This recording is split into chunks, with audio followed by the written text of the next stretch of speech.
Entre 18h et 22h ce 1er décembre, Jean-Pierre Murubelinga et Léopold Maxime Koeko ont été libérés puis réincarcérés, du moins sur les papiers. Les avocats des mis en cause ont pourtant officiellement été notifiés par le greffier du tribunal militaire de la remise en liberté de leurs clients conformément à l'article 15 du Code de justice militaire. Tout de suite, familles, proches et curieux ont investi la prison de Nkondengui pour accueillir en joie les désormais expansionnaires. Coup de théâtre. Quelques heures plus tard, l'ordonnance de libération émise par le juge d'instruction, le lieutenant-colonel Florent Aimé Sikati de Kammo, est présentée comme faux par la justice militaire dans de nouveaux documents répandus sur la toile, à la surprise des conseils des deux inculpés. Je sors du tribunal militaire là.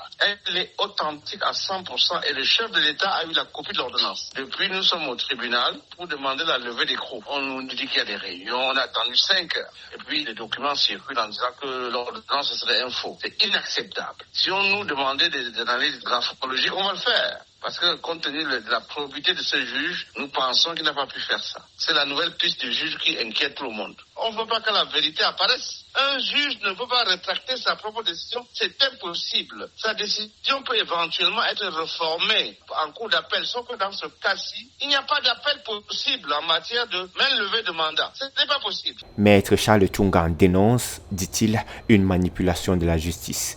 Vous imaginez ça?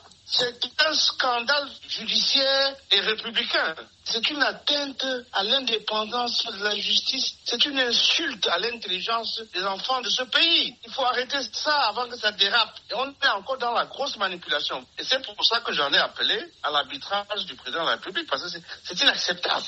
À Murubelinga, Léopold Maxime Koeko reste incarcéré à la prison centrale de Yaoundé. Les deux hommes sont toujours inculpés par la justice camerounaise qui les accuse d'avoir joué un rôle dans l'enlèvement et le meurtre du journaliste Martinez Zogo.